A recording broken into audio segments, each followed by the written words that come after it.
This week, House Democrats struggled over how to deal with comments about support for Israel made by Congresswoman Ilhan Omar.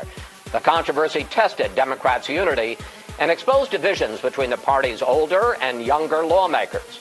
Joining us now, California Congresswoman Katie Hill, a freshman liaison to House Democratic leaders. Congresswoman, welcome to Fox News Sunday. Thanks for having me. I'm excited to be here. Thank you. House Democrats, as I say, spent much of last week arguing about Omar's comments about why people support Israel and finally passing a resolution condemning not only anti-Semitism, but all forms of hate. And here was President Trump's reaction. I thought yesterday's vote by the House was disgraceful because the Democrats have become an anti-Israel party. They've become an anti-Jewish party. Does the president have a point here, given the fact that the whole debate was about Omar's comments that seemed to question why some Americans support Israel and was viewed by some of your colleagues as anti-Semitic, and yet the resolution that was finally passed doesn't even mention her? No, I don't think that there's any validity to what he's saying. First of all, it was a completely bipartisan resolution. All but 23 members of Congress, all the 23 that voted against it were all Republican.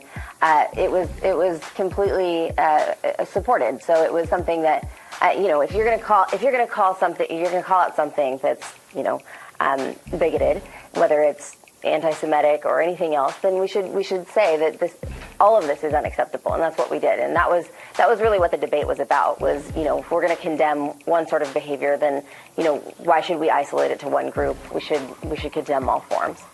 You say that I should say that you come from a purple district in California, and for 40 of the last 50 years has been represented by Republicans. So this is a very swing district.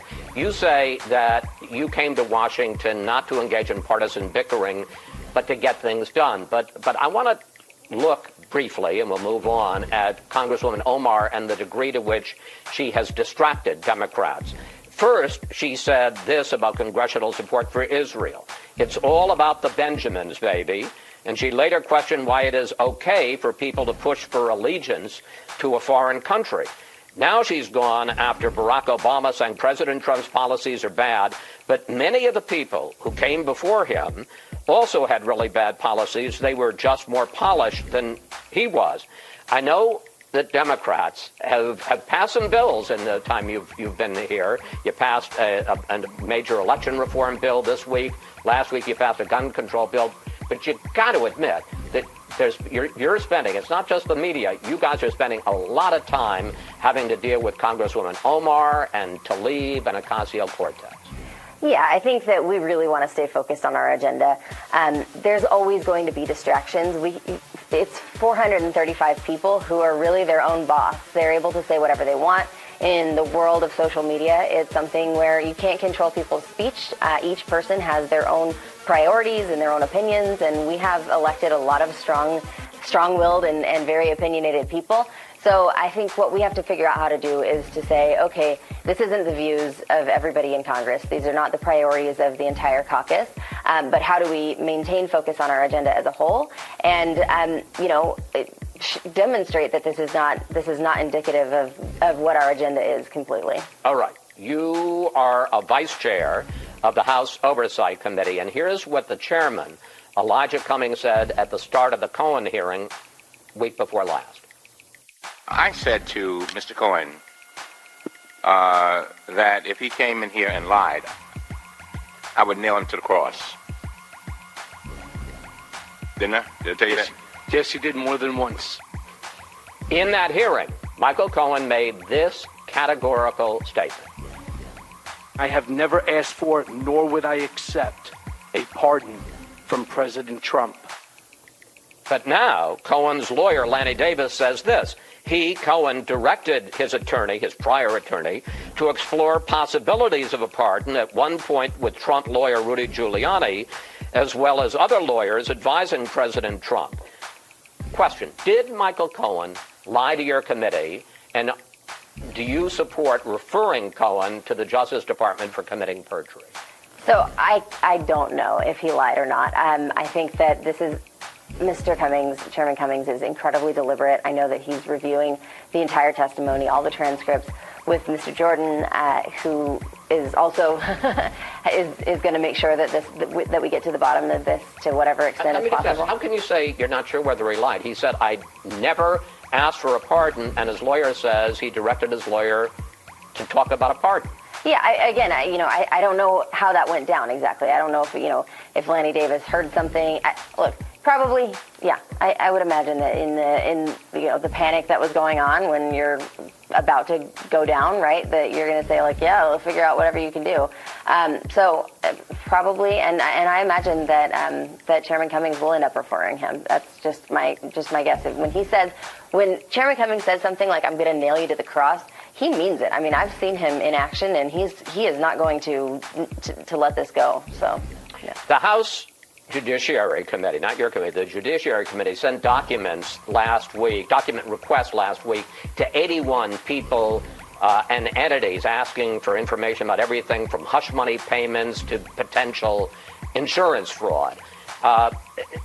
As someone who says that you didn't come to Washington for partisan bickering, as I just pointed out, one, is this a fishing expedition when you're sending information about all these things to 81?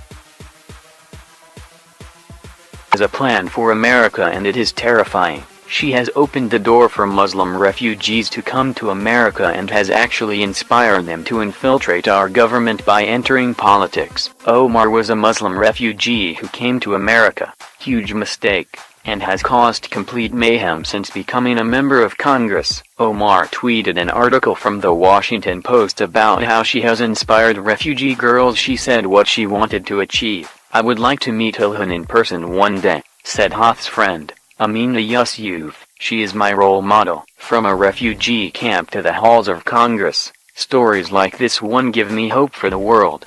Ilhan Omar, at IlhanMN, March 10, 2019. It's bad enough that we have Omar here, but do we really want more lunatics like her here? She certainly does, and so do the Deems. From the Post, "In this part of the world we love her," said Naeem Hoth, a 21-year-old South Sudanese woman. Hoth sat in an empty classroom with a friend, seeking shade from the 100-plus degree heat. On a piece of white printer paper, she sketched a portrait of Omar. Hoth has spent the last 4 years in Dadaab and is one of the small number of non-Somalis there. Her uncle once sponsored her to go to an art school in Kenya, but he was killed in South Sudan's civil war, and her money dried up. Her mother had decided to flee South Sudan, and the two of them landed in Dadaab. "I would like to meet Ilhan in person one day," said Hoth's friend, Amina Yusuf. "She is my role model." Yusuf dreams about following Omar's path but knows it's likely out of reach for now,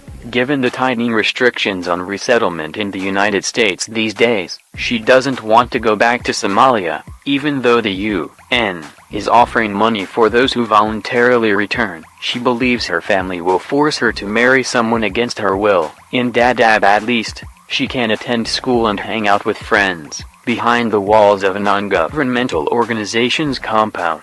Yusuf and her friends sometimes get to play basketball. Life in the camp is monotonous though, and making ends meet has become tougher in recent years. Drops in aid funding have led to increased food prices, and Kenyan authorities periodically threaten to shut down the entire camp, making for a precarious existence. Since militants from the Somali Islamist group Al-Shabaab attacked a hotel in Kenya's capital, Nairobi, in January, rumors of a crackdown have put everyone on edge. Under the Trump administration, the U.S. military has increased its unmanned drone strikes in Somalia threefold. Hundreds of militants have been killed. Human rights groups say civilians are also being killed, though it is hard to find out how many because so much of Somalia is inaccessible amid the fighting. The capital, Mogadishu, is attacked on a near-daily basis by Al-Shabaab. Here, we eat once a day since food rations were reduced.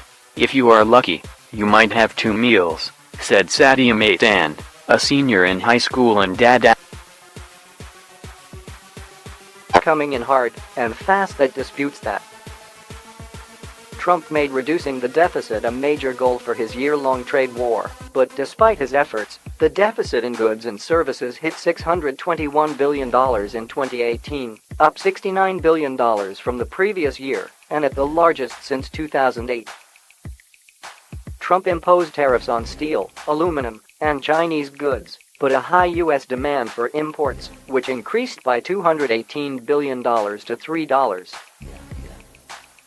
$12 trillion this year did its part to drive the deficit up higher. While U.S. import demand saw significant growth and climbing faster each year, U.S. exports only increased by $149 billion to just $2. $5 trillion. TWO separate papers by the nation's leading economists came out over the weekend, and they declared the Trump trade experiments to be the most consequential since the 1930 Smoot-Hawley tariffs, which was blamed for worsening the Great Depression. They also say that the cost of this billions is being largely put upon American consumers. One of Trump's main focuses is goods, and in goods alone the trade deficit grew by $83.8 billion to $891 billion. Conversely, the U.S. held its $270 billion surplus in services, which was up $15 billion from 2017. Trump's trade war has a huge bull's eye on China, and it turns out that the deficit with China also increased significantly this past year as well. According to the Census Bureau, the goods trade deficit with China rose to $419 billion last year, which was an increase of $44 billion, while imports climbed to $540 billion and exports dropped to $120 billion. In anticipation of major tariffs, which would drive up imports, many U.S. companies elected to hurry in goods that were subject to those tariffs. Meanwhile, with counter tariffs on the rise throughout the world, we saw a marked decline in U.S. exports.